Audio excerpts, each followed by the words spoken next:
In the ancient time of India, the Mauryan Empire unfurled its majestic legacy, weaving tales of conquest, diplomacy, and a quest for harmony that echoed through the ages. This empire, born from the ashes of the Magadha kingdom, held sway over vast stretches of eastern and northern India, casting its shadow from the plains of modern Iran to the tip of the Indian subcontinent. The saga began with Chandragupta Maurya, a visionary who seized the mantle of power when Alexander of Macedon withdrew from India, leaving a void along its western borders. With his trusted advisor Kautilya, also known as Chanakya, Chandragupta ascended to the throne after a series of strategic moves that included subjugating border states and overthrowing a tyrannical king in the Magadha kingdom. Emboldened by the counsel of Kautilya, Chandragupta pursued an ambitious expansion policy, clashing with Seleucus Nicator, the satrap of Alexander's eastern conquests. In the wake of victory, Chandragupta expanded his dominion through marriage alliances, diplomacy, and martial prowess. The Mauryan Empire, under his rule, sprawled from the eastern reaches of Iran to the Burmese hills in the east, and from the Himalayan tribal kingdoms to the southern plateaus of peninsular India. After a reign of approximately 25 years, Chandragupta took a remarkable turn, abdicating the throne in favor of his son Bindusara. Opting for a life of asceticism, he embraced Jain monkhood, leaving behind a legacy of territorial abundance. Bindusara, inheriting his father's expansive dominions, efficiently managed the empire, pushing its southern borders to encompass the peninsular plateau of India. Upon Bindusara's death, his son Ashoka ascended to the throne after a succession dispute that stained the Mauryan legacy. The empire under Ashoka's rule was vast, yet Kalinga, a small kingdom on the east coast, remained beyond its grasp. Driven by a desire for conquest, Ashoka waged a brutal war against Kalinga, a conflict that left an indelible mark on his conscience. The aftermath transformed Ashoka, turning him away from the path of violence. In a profound shift, he embraced Buddhism, erecting pillars across the empire that advocated for peace and harmony. Ashoka became a patron of Buddhism, constructing stupas, repairing old ones, and dispatching evangelical missions abroad, including his own son and daughter. As the shadows of Ashoka's reign lengthened, the successors who followed lacked the strength to bind the empire together. It began to unravel, piece by piece. In 185 BCE, nearly 150 years since Chandragupta's overthrow of the Magadha king, the last Mauryan ruler met his demise. Assassinated by his commander-in-chief while inspecting troops, the final notes of the Mauryan symphony faded into the echoes of history. Within the intricate fabric of the Mauryan Empire, the threads of economy and administration wove a tale of royal might and social intricacies. In this ancient realm, trade and enterprise danced on the stage of public and private collaboration, where the state itself engaged in businesses akin to its citizens. The royal coffers overflowed with revenue drawn not only from taxes and war spoils, but also from the monarch's ownership of timberlands, forest expanses, hunting groves, and manufacturing facilities, whose surplus found eager buyers. The state, in its authoritative embrace, held a monopoly over crucial facets of economic life, including coinage, mining, salt production, arms manufacturing, and boat building.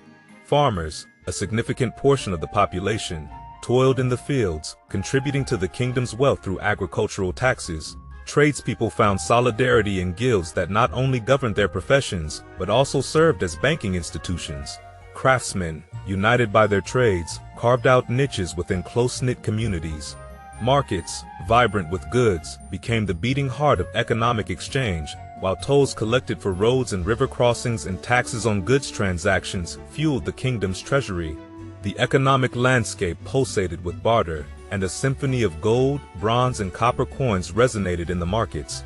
Money flowed through the veins of commerce, lent on interest against promissory notes. The kingdom's main road, a lifeline connecting it to the Western Greek world, stood as a testament to meticulous maintenance and vigilant patrolling.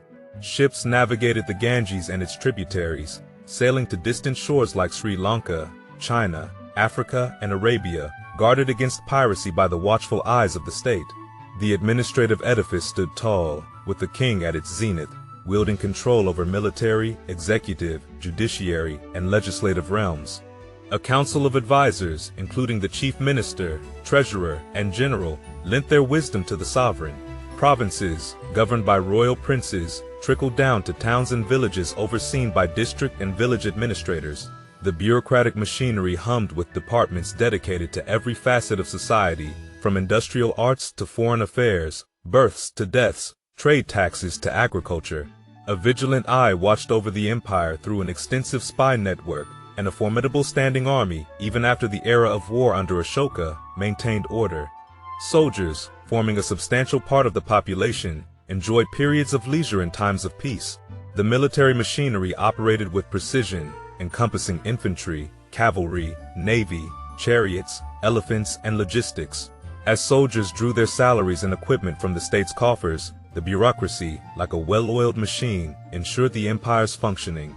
Yet, in the words of the Arthashastra, the ancient guide to governance, the delicate balance between revenue, expenditure, and the well-being of the realm had to be carefully maintained. The Mauryan Empire's legacy, woven with threads of economic prosperity and administrative prowess, unfolded in the grand tapestry of ancient Indian history.